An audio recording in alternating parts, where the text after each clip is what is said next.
오늘 본문 저희가 함께 봤는데요. 보시다시피 오늘 본문에는 예수님께서 라오디게아라는 지역에 있는 교회에게 전달한 메시지를 담고 있습니다. 조금 더 구체적으로 말씀드리자면요.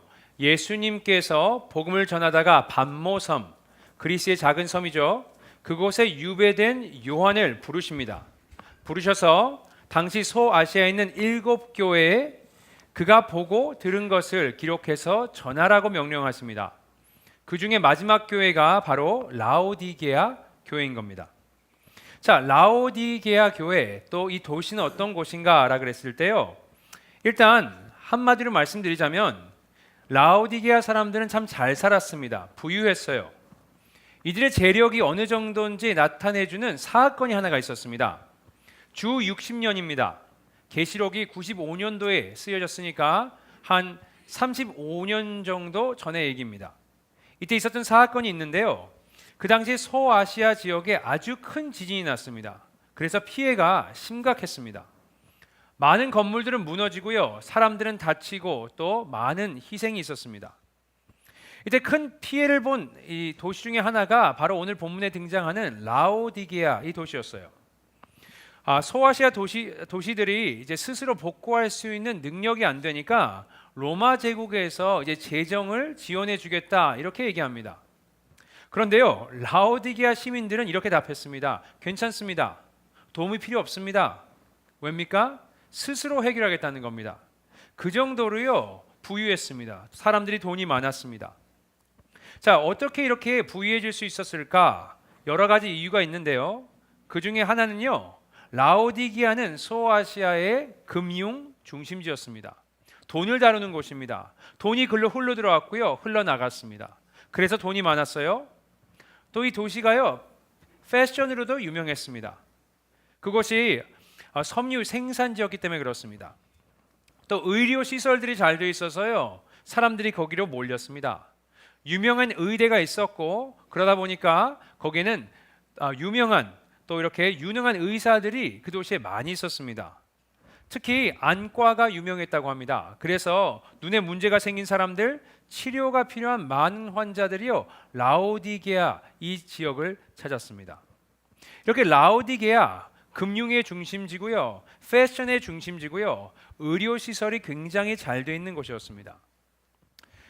이렇게 라오디게아 도시에 대해서 제가 소개시켜 드렸는데 어떤 도시가 떠오르시나요?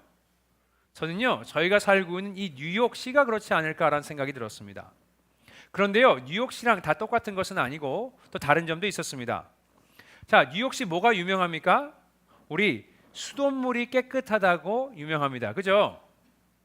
전혀 동의를 안 하시는데 타주 한번 살아보셔야 여기 물이 얼마나 좋은지 알 수 있을 것 같습니다. 실제로 DEP, 그죠? 뉴욕 환경청 웹사이트에 들어가 보면요, 뉴욕 식수를 이렇게 소개합니다. World renowned 이렇게 합니다. 세계적으로 유명한, 세계적으로 잘 알려진 식수다 이렇게 얘기합니다. 그 정도로요.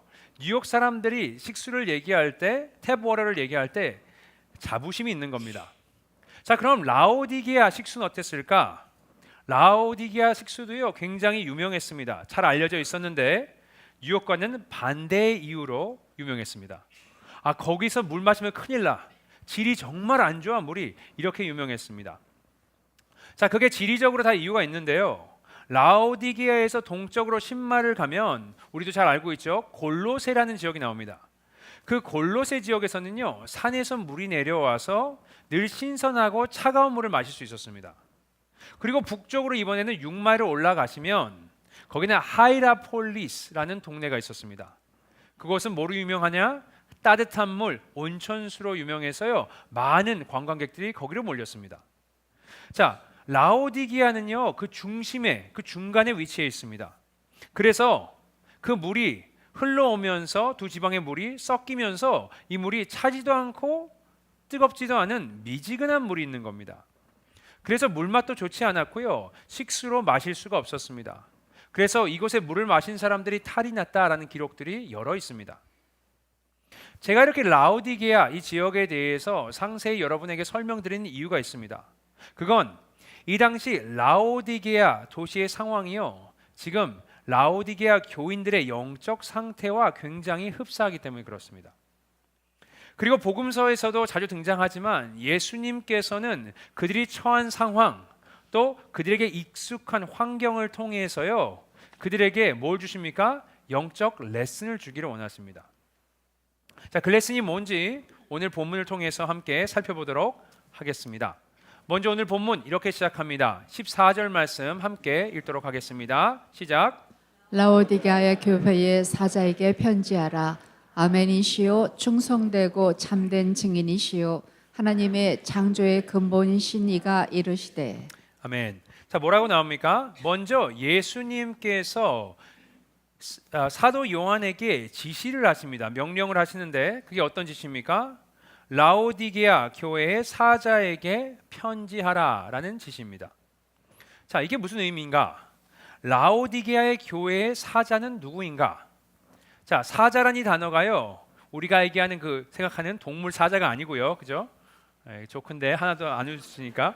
예. 헬라어로는 안젤로스라는 뜻입니다. 여기서 영어로 angel, 그죠? 천사라는 단어가 나오는 겁니다. 천사가 한 일이 뭐죠? 메시지를 전달하는 일입니다. 그래서 메시지를 전달하는 자, 이게 사자입니다. 다시 말해 교인들에게 말씀을 전하는 교회 지도자나 또 목회자에게 이 말을 전하라고 얘기하는 겁니다. 자, 그렇다면 예수님의 메시지의 전달 과정은 이렇습니다. 예수님께서 요한에게 말씀을 전달하시고 그럼 요한이 그 말씀을 편지로 써서 어떻게 하죠? 라오디게아 리더 목회자에게 전달을 하고요. 그 다음에 그 말씀을 받은 목회자나 교회 리더는 그것을 회중들과 교인들과 나누는 프로세스입니다. 그죠? 이 일을 하라고 지금 요한에게 예수님께서 지시하신 겁니다. 자, 이렇게 해야 될 일을 말씀하셨어요. 그 다음엔 뭘 하십니까? 그 다음에 예수님께서는요, 당신이 누구인지 라오디게아 교인들에게 소개를 하십니다. 자, 예수님 자신을 누구라고 하십니까? 오늘 이 14절 말씀을 보시면요, 세 가지 표현을 쓰시는데요, 사실 다 동일한 의미입니다. 먼저 첫 번째 이랬습니다. 뭐라 그랬죠? 아멘이시오 했습니다. 자, 아멘이 뭡니까? 여러분 오늘도 기도하셨는데 기도 끝나고 나서 뭐라 그러셨죠? 아멘이라고 하셨고요. 말씀도 읽었습니다. 말씀 읽으신 후에 뭐라 그러셨죠? 아멘이라고 하셨고요. 또 중간중간 말씀의 은혜가 되시면 설교를 듣다가 여러분이 뭐라 그러시죠? 아멘이라고 그러십니다. 자, 이렇게 아멘을 자주 사용하는데 아멘의 의미는 뭡니까? 히브리어죠. 그 의미가 바로 진짜입니다. 동의합니다. I agree. This is true. 이런 뜻입니다. 거기에 더 나아가서 그렇게 될지어다. So be it. 말씀대로 이루어질지어다. 이렇게 선포하는 데 사용하기도 합니다. 그럼 뭡니까? 예수님께서 본인을 아멘이라고 하시는 것은 본인이 진리요, 본인이 하는 모든 말은 진짜라는 겁니다. 다시 말해 반드시 본인이 하신 말씀은 이루신다, 이런 내용이 있는 겁니다. 그래서 두 번째 설명이 있죠. 예수님을 충성되고 참된 증인이라 불렀습니다. 여기서 충성이라는 것은요, 원어로 보면 신뢰할 수 있다, 또 참된 것은 아시다시피 진실되다, 이런 뜻입니다. 예수님께서는 아멘이시길래 그분이 하시는 말은 다 진실되고 분명히 이루시고 행하신다는 겁니다. 그래서 신뢰할 수 있다, 이런 얘기예요. 믿을 수 있다. 예수님께서 하시는 말은 너희들이 믿어야 한다, 이런 얘기입니다. 자, 그럼 예수님을 우리가 어느 정도 신뢰할 수 있을까요? 생각해 보세요. 제가 이런 질문을 하는 이유가 있습니다. 사람들이 자주 얘기하잖아요. 자기를 좀 한번 믿어달라고, 그죠? 그렇다고 다 믿을 수 있습니까? 며칠 전에 저희 아이가 저한테 혼이 났는데 그러면서 다시는 그 일을 안 하겠다고 저한테 믿어달라, 이렇게 얘기했습니다. 여러분, 제가 믿어야 할까요? 믿지 않아야 할까요? 뭐라고 하시는지 잘 안 들리지만 믿을 수가 없습니다. 그게 간단해요. 그의 진심을 제가 이해를 못하는 것이 아닙니다. 진심이라 믿습니다. 마음에서 나오는 말이라 믿습니다. 그걸 의심하지는 않습니다. 하지만 그 말을 실행에 옮길 능력은 또 다른 문제입니다. 그래서 믿지를 못하는 겁니다. 그런데 예수님께서요, 자기를 한번 믿어달라 하시면서 마지막으로 어떻게 소개하십니까? 다시 보시면 하나님의 창조의 근본이신 이가 이르시되 했습니다. 하나님의 창조의 근본이시다. 다시 말해서 하나님의 창조의 시작이시다. 이런 겁니다. 이게 무슨 의미냐? 여호와의 증인들은요, 이런 말씀을 보면 이렇게 얘기합니다. 여기 봐봐, 예수님께서 첫 창조물이시잖아. 예수님도 피조물이야. 이렇게 얘기합니다. 하지만 여러분, 그건 굉장히 잘못된 해석이고요. 이 뜻은 이겁니다. 모든 만물의 시작이 누구라고요? 예수 그리스도라는 겁니다.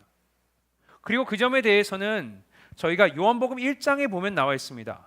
거기서 예수님을 뭐라고 했죠? 로고스, 말씀이라 그랬습니다. 그리고 이 말씀이신 예수님께서 온 피조 세계를 창조하셨다. 이렇게 얘기했습니다. 그리고 이건 이번 주 조직신학 수업 때 말씀드렸듯이 창세기 1장을 염두에 두고 지금 요한이 기록한 말입니다.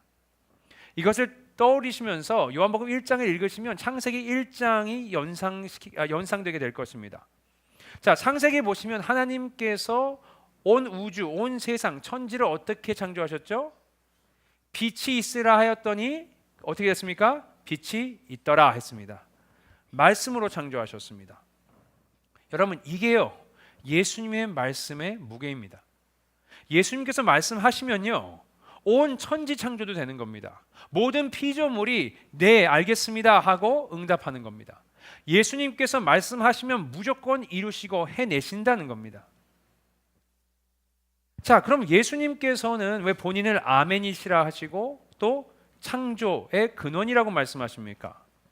생각해 봤는데요, 그건 아마 라오디게아 교인들의 태도 때문에 그런 것 같습니다.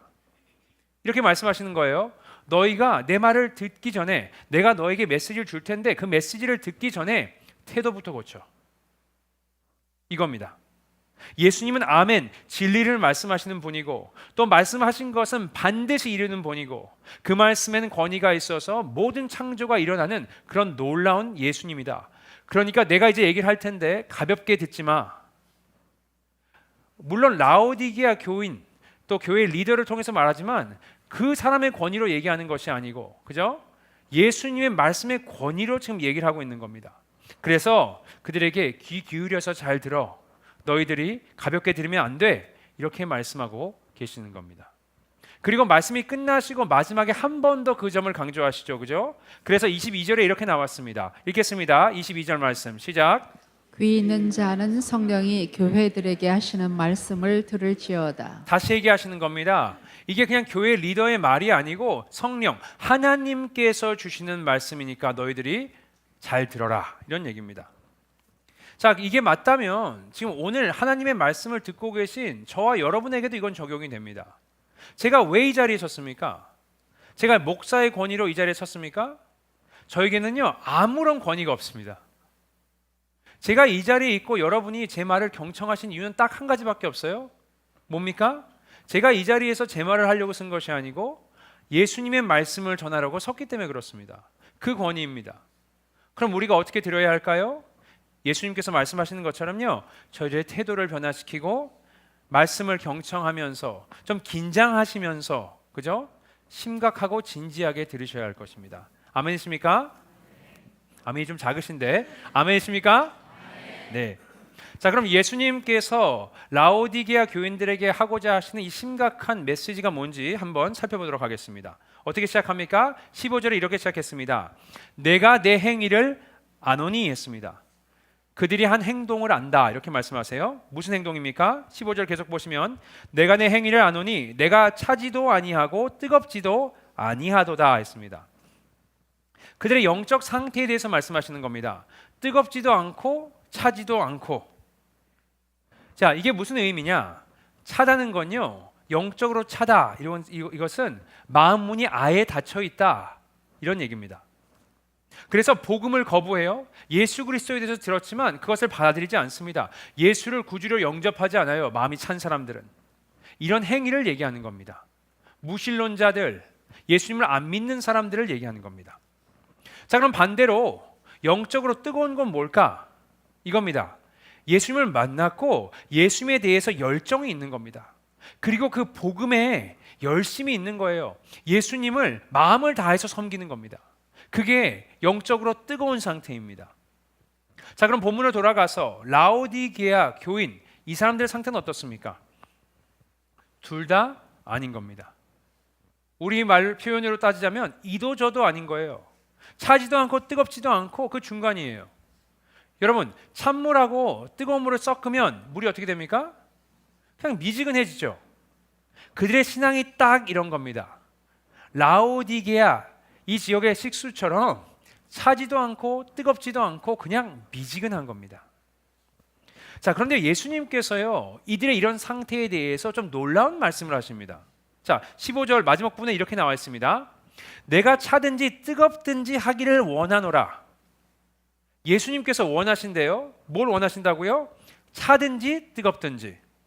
제가 이 말을요 풀어서 말씀드리면은 영적으로 미지근할 바에는 그냥 찬 게 낫다는 겁니다. 예수님을 미지근하게 믿을 바에는 그냥 안 믿는 게 나아, 이렇게 말씀하고 계시는 거예요. 그래서 이것이요 우리에게는 큰 충격입니다. 우리를 혼란스럽게 만들어요. 왜냐하면 생각해 보세요. 여러분, 이런 생각 들지 않으세요? 그래도 미지근하게 믿는 게 아예 예수님이 없다, 무신론자보다는 낫지 않습니까? 솔직히, 그죠? 우리 생각은 그렇습니다. 미지근하게라도 신앙생활을 하는 것이 아예 종교생활 안 하는 것보다 낫다고 생각하지 않습니까? 그죠? 저만 그렇게 생각합니까? 좀 반응을 해주세요. 저도 같이 설교하고 있는데 저희들 이게 티키타카가 좀 있어야 저도 이제 설교할 마음이 나니까. 그죠? 그죠? 네, 그렇습니다. 그런데요, 오늘 말씀을 묵상하면서 이런 생각이 들었습니다. 이게 사단이 원하는 게 아닐까라는 생각이 들었습니다. 제가 그렇게 생각이 드는 이유가요, 오늘 본문에 등장합니다. 17절 말씀 읽겠습니다. 한번 시작. 내가 말하기를 나는 부자라 부유하여 부족한 것이 없다 하나. 내 곤고한 것과 여기까지 읽겠습니다. 내가 말하기를이라 그랬습니다. 자, 누구의 생각입니까? 누가 말하고 있죠? 라오디게아 교인들의 말입니다. 다시 말해서 그들이 생각하는 겁니다. 그들이 생각하기에 이렇게 생각하는 겁니다. 나쁘지 않아. 영적으로 이 정도면 괜찮아. 이렇게 생각합니다. 영적으로 부유하다 생각하고 또 신앙적으로 건강하다고 생각하고 있는 겁니다. 이렇게 스스로를 판단합니다. 그리고 이건요, 다시 말씀드리지만 라오디게아 도시의 지금 상황과 꽤 비슷합니다. 그래서 그들의 결론이 뭡니까? 부족한 것이 없다 하나. 부족한 것이, 필요한 것이, 바꿀 필요가 전혀 없답니다. 영적으로 이 정도면 괜찮아, 잘하고 있어, 이렇게 생각한다는 겁니다. 자, 그런데 이런 이들에게 예수님께서는 뭐라고 하십니까? 17절하고 18절 한번 다시 읽어보도록 하겠습니다. 시작. 내가 말하기를 나는 부자라 부유하여 부족한 것이 없다 하나 내 곤고한 것과 가련한 것과 가난한 것과 눈먼 것과 벌거벗은 것을 알지 못하는도다. 내가 너를 권하노니 내게서 불로 연단한 금을 사서 부유하게 하고 흰 옷을 사서 입어 벌거벗은 수치를 보이지 않게 하고 안약을 사서 눈에 발라 보게 하라. 아멘. 예수님께서요, 그들의 생각과 현실은 다르다 하십니다. 그들의 생각은 어땠습니까? 이 정도면 괜찮아. 근데 예수님께서 괜찮다고 하지 않으십니다. 현실이 어떻습니까? 그들이 부하다 생각하지만 그들은 가난하고요. 그들은 옷을 입고 있다 생각하지만 벌거벗었다 하고요. 그들은 괜찮다 하지만 예수님께서는 너희들은 병들었다 하십니다. 그리고 그들은 도움이 필요하다 하십니다. 그래서 내게 와서 금을 사고 옷을 사입고 또 안약을 사서 바르라고 그들의 영적 문제를 지적해 주십니다. 이렇게 라오디게아 교인들이 생각하는 본인들의 신앙생활과 상태와 예수님이 생각하시는 건 전혀 다릅니다. 다시 말해서 라오디게아 교인이요, 지금 크게 착각을 하고 있는 겁니다. 그리고 이렇게 생각합니다. 그것이 오늘 교회에 사단이 우리에게 주는 생각입니다. 미지근해도 종교 생활만 하면 괜찮다 생각합니다. 착각입니다. 내가 주일 예배만 잘 나오면 됐지라고 생각합니다. 착각입니다. 교회에서 어느 정도 봉사만 하면 됐지라고 생각합니다. 착각입니다. 헌금 생활만 좀 하면 되겠지? 착각입니다. 종교 생활만 해서 되지 않다고 예수님께서 말씀하십니다. 거기에는 열정이 필요하고 열심을 내야 된다고 주님께서 말씀하고 계시는 겁니다. 미지근하면 안 되고 뜨거워야 된다, 이렇게 말씀하고 계시는 겁니다. 이걸 우리가 주의해야 할 것입니다. 자, 예수님께서 계속 우리를 놀래키는데 이 미지간 신앙에 대해서 어떻게 하신다고 말씀하십니까? 16절 한번 보겠습니다. 읽습니다. 시작. 내가 이같이 미지근하여 뜨겁지도 아니하고 차지도 아니하니 내 입에서 너를 토하여 버리리라 했습니다. 어마어마한 얘기입니다, 여러분. 뭡니까? 이 미지근한 신앙이요, 역겨워서요, 이것을 토해 버리겠다, 이런 얘기입니다. 예수님이 생각하는 미지근한 신앙은요, 정말 끔찍한 신앙입니다. 이런 생각 들지 않으세요? 왜 이렇게까지 말씀하실까? 제가 이미 말씀드렸듯이 예수님의 입장에서는요, 미지근할 바에는 아예 나를 대충 믿을 것 같으면 그냥 아예 믿지 마, 이렇게 얘기하시는 겁니다. 왜 그렇게까지 하실까? 이런 생각 들지 않으세요? 제가 오늘 설교 준비를 하면서 말씀을 묵상을 하면서 눈에 딱 들어온 단어가 하나가 있습니다. 사실 저 영어를 읽어서 더 잘 들어올 수는 있는데 여러분 20절하고 21절에요 반복되는 단어와 표현이 뭔지 한번 살펴보시면서 한번 읽어봤으면 좋겠습니다. 20절, 21절 말씀 읽어보겠습니다. 시작. 볼지어다 내가 문 밖에 서서 두드리노니 누구든지 내 음성을 듣고 문을 열면 내가 그에게로 들어가 그와 더불어 먹고 그는 나와 더불어 먹으리라. 이기는 그에게는 내가 내 보좌에 함께 앉게 주기를 내가 이기고 아버지 보좌에 함께 앉은 것과 같이 하리라. 자, 제가 이걸 영어로 읽었을 때는요, 이 단어가 한 단어입니다. with, 그죠? 누구누구와 이런 단어죠. 이게 헬라어 메타에서 나온 단어인데요. 한국어로는 이렇게 번역됐습니다. 더불어 그리고 또 함께.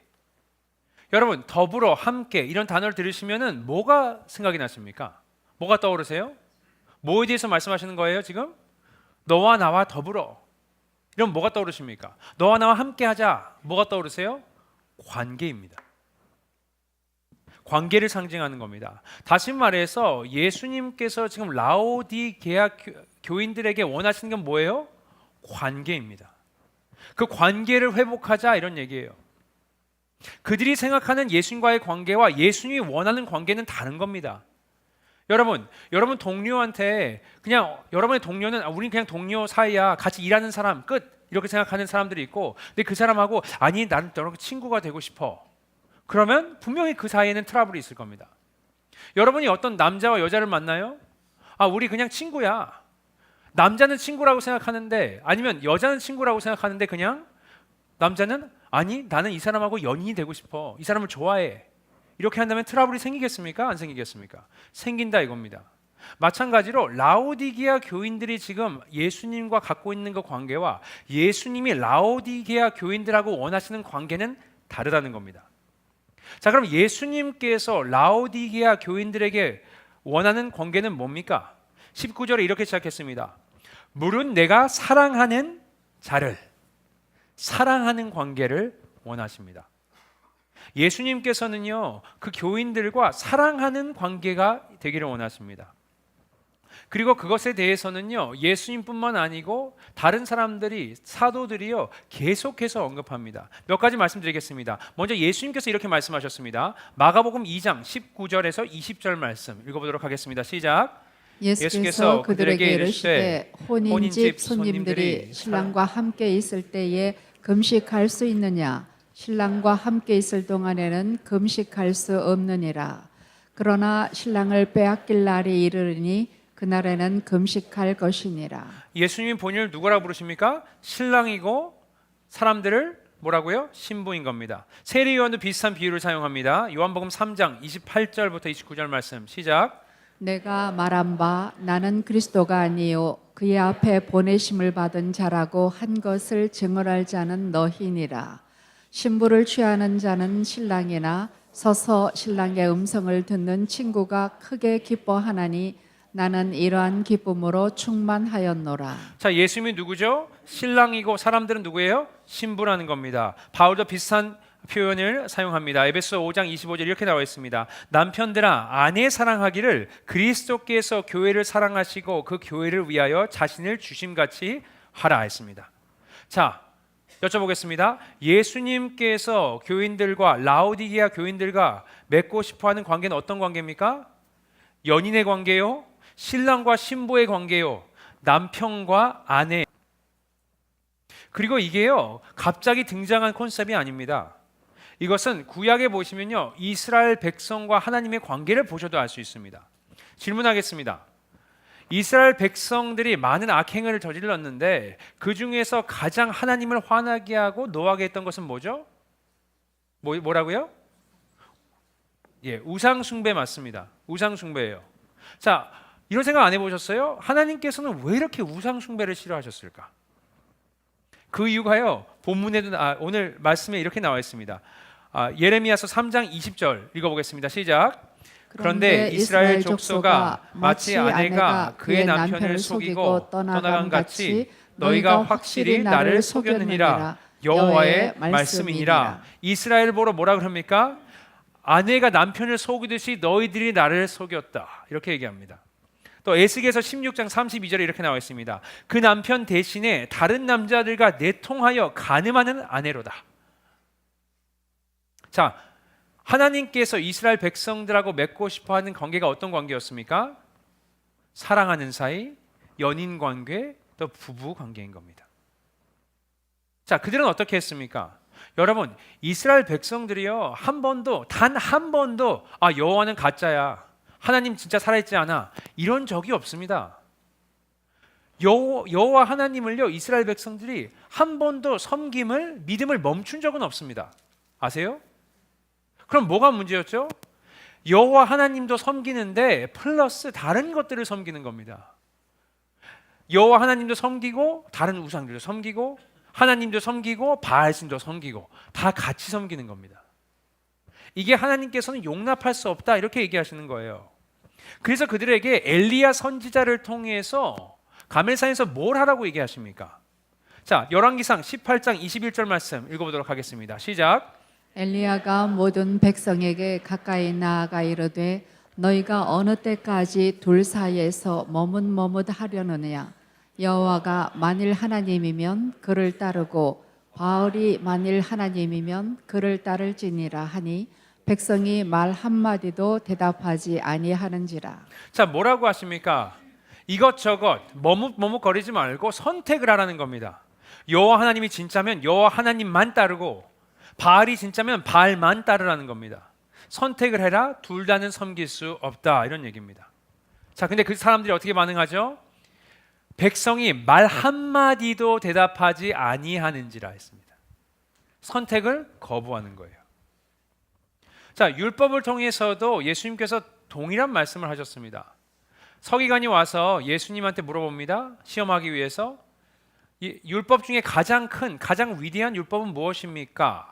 그랬을 때 예수님께서 율법 전체를, 모세의 오경을 한 단어로, 한 프레이즈로 합축해서 말씀하셨습니다. 그게 마태복음 22장 37절에 나와 있는데 이렇게 나와 있습니다. 예수께서 이르시되 내 마음을 다하고 목숨을 다하고 뜻을 다하여 주 너의 하나님을 사랑하라 하셨으니. 하나님을 사랑하랍니다. 자, 어떻게 사랑하라고요? 마음을 다하고 목숨을 다하고 뜻을 다하고, 제가 알기로 누가복음에는 모든 힘을 다해서 with all of your strength 이렇게 나와 있습니다. 공통점이 뭐죠? 모든 것을 다해서. 반만 가지고 여기 조금 저기 조금 분산된 그런 것이 아니고요, 너 마음 전체를, 너의 목숨 전체를, 너의 뜻을 다해서 나를 섬기라는 겁니다. All or nothing, 그죠? 다 하든가 말든가 그런 얘기입니다. 이제 예수님께서 왜 미지근한 건 안 된다 하신지 아시겠죠? 그죠? 자, 미지근할 바에는 아예 찬 게 낫다고 하신 그 이유를 아시겠죠? 관계 때문에 그렇습니다. 예수님께서 생각하시는 관계는요, 그냥 직장 동료 관계가 아니고요, 그냥 주인과 노예 관계가 아니고요, 그리고 친구 사이의 관계가 아니고요, 여기 본문에서 원하시는 관계는 뭡니까? 사랑하는 연인, 부부 관계라는 겁니다. 그래서 안 된다는 거예요. 자, 이런 생각을 해봤습니다. 제 아내에게 제가 이런 얘기를 하면 어떨까 생각이 들었어요. 하진 않았습니다. 큰일 날까봐. 내가 아는 많은 여자 중에 너가 최고야. 너가 가장 사랑스러워. 이러면 저희 아내가 어떻게 반응할까요? 그래? 고마워. 나를 가장 사랑한다고? 내가 여자가 한 10명 있는데 그 중에 너가 최고야. 여러분, 괜찮다고 할 사람이 한 명도 없습니다. 친구 관계면 이 사람보다 네가 나아, 너 베스트 프렌드야. 베스트라는 그 의미 자체는 다른 것도 존재한다는 거잖아요. 그죠? 그러면 이 친구보다 나를 더 좋게 생각하는구나, 고맙게 생각할 수 있어요. 하지만 연인 관계와 부부 관계는 다릅니다. 그죠? 왜요? 사람들이 많은데 최고라고 하면 좋아할 아내나 남편은 한 명도 없어요. 그죠? 유일한 옵션이어야 된다는 겁니다. 다른 여자가 제 삶에 존재하면은, 그죠? 저희 아내가 받아들일 수가 없는 겁니다. 그래서 예수님께서는 미지근한 것보다는요, 찬 게 낫다 하시는 겁니다. 그런 식으로 계속 한눈 팔 거면, 외도할 거면 그냥 아예 헤어져, 이겁니다. 이렇게 예수님이 원하시는 관계를 우리가 이해를 하면요, 왜 예수님께서 이렇게 독하고 좀 받아들이기 어려운 말씀을 하실까 우리가 알 수 있는 겁니다. 그래서 이런 생각을 해봤어요. 우리가 하나님과 지금 원하는 관계가 하나님이 우리와 갖고 싶어하는 관계랑은 좀 온도 차이가 있지 않는가? 라는 생각을 해봤습니다. 그래서 여러분이 그냥 시키는 대로 다 잘하시고 종교의 생활만 잘하시면 하나님, 예수님 입장에서는 그게 만족이 없는 겁니다. 왜요? 예수님께서는 연인 관계를 원하시는 겁니다. 자, 그렇다면 오늘 말씀을 들으면서 우리가 생각해 보아야 될 점이 있는데요, 그게 우리 삶에 만약 다른 우상들이 존재한다면요, 여러분 정말 돌이키셔야 합니다. 주님 말고 다른 사랑하는 것들이 많이 있다면 여러분 그것들을요 내려놓으시고 돌이키시며 회개하셔야 된다, 이런 얘기입니다. 그리고 여러분 말씀하셨듯이요, 사단이 똑똑해요. 사단이 잘 알고 있습니다. 말씀드렸듯이 헷갈리게 만들어요. 미지근하면 괜찮다 얘기합니다. 그래서 사단은 우리와 예수님의 관계가 그냥 미지근하잖아요. 별로 신경도 쓰지 않습니다. 하지만 여러분이 내 삶을 예수님께 다 드릴 거야, 예수님만을 위해서 살 거야, 이렇게 나오시잖아요. 이렇게 뜨겁게 나오시면요, 사단이요 가만두지를 않습니다.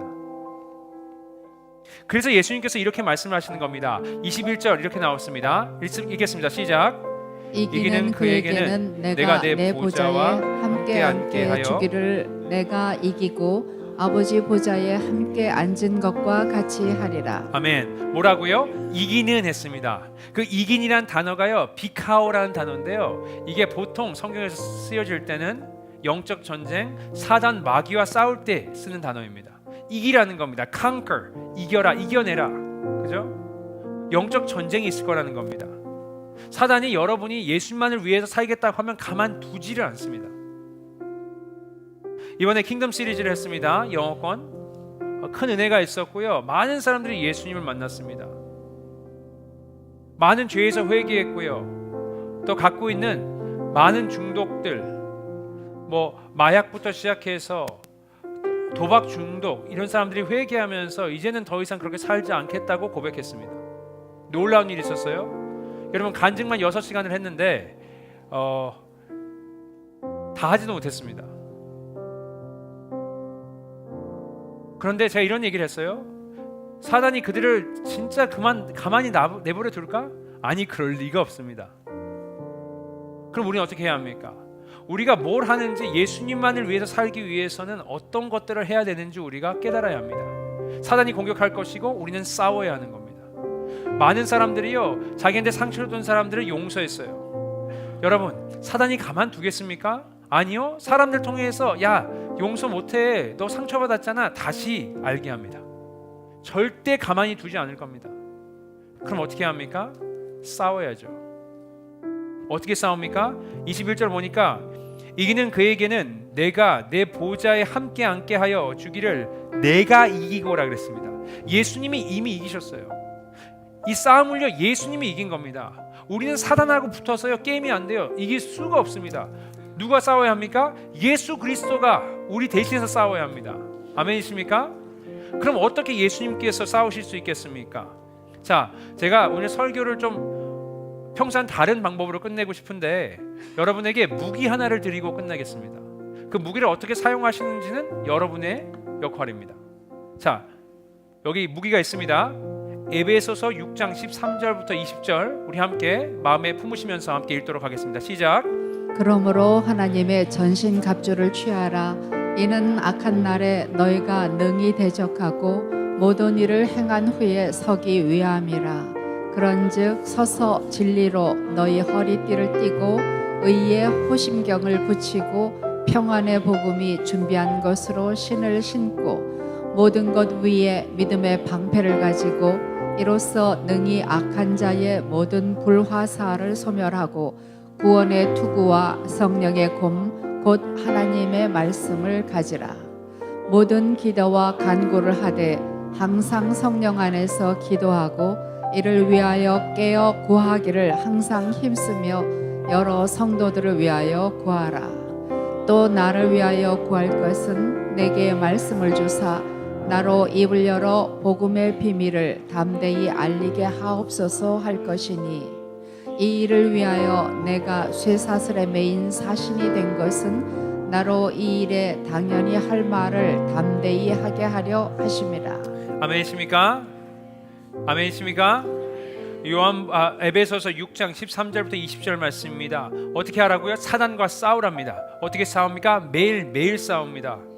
진리의 허리띠를 띠고 진리, 하나님의 말씀인 진리를 붙들으라는 겁니다. 시험이 올 때 그것을 붙들으라는 겁니다. 의의 호심경을 붙이고, 여러분, 나의 의가 아니고요, 우리가 구원받은 것은 예수 그리스도의 의로 우리가 구원을 받은 겁니다. 그것을 마음으로 느끼고 기억하라는 겁니다. 복음의 신을 신으랍니다. 우리가 이 땅에서 존재하는 이유가 뭔지, 그냥 교회만 다니고 신앙생활 하다가 천국 가기 위해서 그런 것이 아니고요, 우리가 갖고 있는 그 복음을 우리 주위의 이웃과 또 사람들에게, 예수님을 모르는 사람들에게 전하게 하기 위해서 우리가 그 콜링을 받았다는 걸 알으라는 겁니다. 또 믿음의 방패로 뭘 하라고요? 사단의 공격을 막아내랍니다. 믿음으로, 믿음을 가지라는 겁니다. 또 뭐라 그랬습니까? 구원의 투구를 쓰랍니다. 구원의 투구 어디다 쓸까요? 머리에 쓰겠죠, 그죠? 무슨 의미입니까? 우리가 구원받은 백성임은 우리가 이 땅에서는 나그네의 삶을 살 것을, 우리의 소망은 천국에 있음을 늘 머리로 생각하고 기억하라는 겁니다. 그리고 뭡니까? 마지막으로 성령의 검, 하나님의 말씀인 성령의 검으로요, 그 악한 사단의 거짓과 대적해서 싸워 이기라는 겁니다. 이것을 어떻게 합니까? 기도하라 합니다. 또 보면 함께 기도하라 그럽니다. 사도 바울도 자신을 위해서 기도해달라 그랬습니다. 이렇게 우리가 매일매일 영적 전쟁을 해야 합니다. 일어나셔서 여러분, 전신 갑주를 취하시고 매일매일 예수님을 위해서 뜨거운 마음으로 살아가시는 저와 여러분 되시기를 예수님의 이름으로 축복드립니다.